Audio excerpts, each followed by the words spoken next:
अस्सलातु वस्सलामु अलैका या रसूल अल्लाह व अला आलिका व अस्हाबिका या नूर अल्लाह सल्लल्लाहु ताला अलैहि वसल्लम। हज़रत अबू बकर सिद्दीक़ की सदाकत चमकी तो मदीने वाले मुस्तफ़ा के सदक़े में चमकी। फ़ारूक आज़म रदी अल्लाह ताला अन्हु की सदाकत चमकी तो मदीने वाले मुस्तफ़ा के सदक़े में चमकी। उस्मान गनी की सखावत चमकी तो मदीने वाले मुस्तफ़ा के सदक़े में चमकी। मौला अली की शुजाअत चमकी तो मदीने वाले मुस्तफ़ा के सदक़े में चमकी।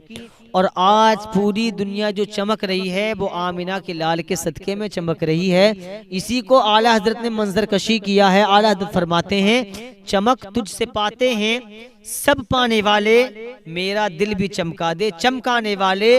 और बरसता नहीं देखकर अब्र रहमत, बरसता नहीं देखकर अब्र रहमत, बदों पर भी बरसा दे बरसाने वाले, बदों पर भी बरसा दे बरसाने वाले। प्यारे दोस्तों, रमज़ान शरीफ का ये मुक़द्दस महीना चल रहा है और इस महीने में अल्लाह ताला की तमाम नेमतें हमें मिलती हैं। कहीं खाने की सूरत में हमें नेमतें मिलती हैं, कहीं पहनने की सूरत में हमें नेमतें मिलती हैं, कहीं हमें नेकियां इतनी मिल जाती हैं, एक रूप पढ़ने पर हमें अल्लाह ताला इस महीने में 70 नेकियां अता फरमाता है। कैसा अल्लाह ताला रहीम है हम पर, जो हम गुनाहगारों को 70 माह से ज्यादा हमसे मोहब्बत करता है, 70 माह से ज्यादा हमसे मोहब्बत करता है।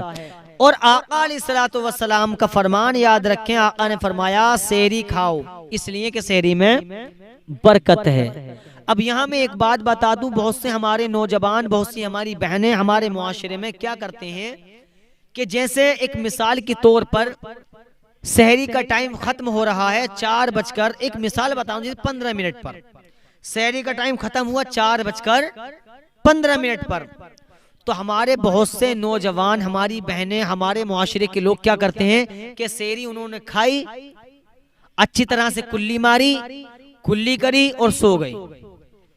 रोजे की नियत कर ली, रोजा तो उन्होंने रख लिया, लेकिन रखने के बाद में उनकी आंख खुली 10 बजे।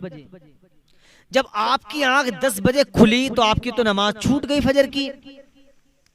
तो गुजारिश है कि सहरी खा करके ना सोएं, पहले नमाज को अदा करें, फजर की नमाज पढ़ने के बाद ही सोया जाए।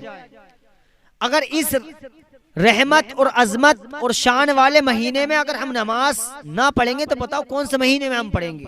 बहुत से ऐसे मुसलमान हैं सहरी खाते हैं सो जाते हैं, कोई असर ही नहीं पड़ता, अफसोस ही नहीं होता। अफसोस तो उस वक्त होता है किसी की जेब में से 1500 रुपए गिर गए ना, तो इतना सारा मुंह हो जाएगा जब गुलाब मुरझा जाता है। और नमाज छोड़ने का मलाल क्यों नहीं होता? जब तुमने अल्लाह के बंदो सहरी खाई है तो सहरी खाने के बाद में आका अलैहिस्सलातु वस्सलाम पर दुरूद पाक पढ़ लो, वुजू करके तस्बीह पढ़ लो।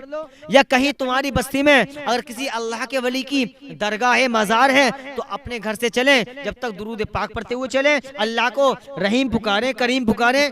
ये क्या यार तुम सहरी खाए और सहरी खाने के बाद सो गए, अब तुम्हारी जो आँख खुली वो 10 बजे खुली, तुमने नमाज को तर्क कर दिया, कोई फर्क भी नहीं पड़ता।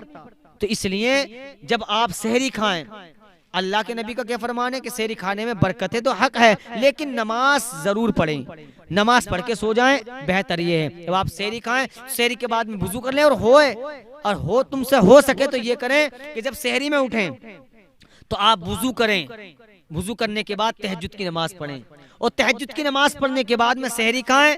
फिर वक्त हो जाता है रोजे का, जब टाइम खत्म हो जाता है तो वक्त हो जाता है कि अब नमाज का वक्त हो गया। जब नमाज का वक्त हो जाए तो आप फजर की नमाज पढ़ें। जब नमाज पढ़कर आप सो जाएं तो कोई हर्ज की बात नहीं है, लेकिन गुजारिश है अपने मुआशरे से कि आप सहरी खाने के बाद में आपको सोना नहीं है, अल्लाह की इबादत करनी है, नमाज पढ़कर ही सोएं। अल्लाह पाक हम सबको इस पर अमल करने की तौफीक अता फरमाए।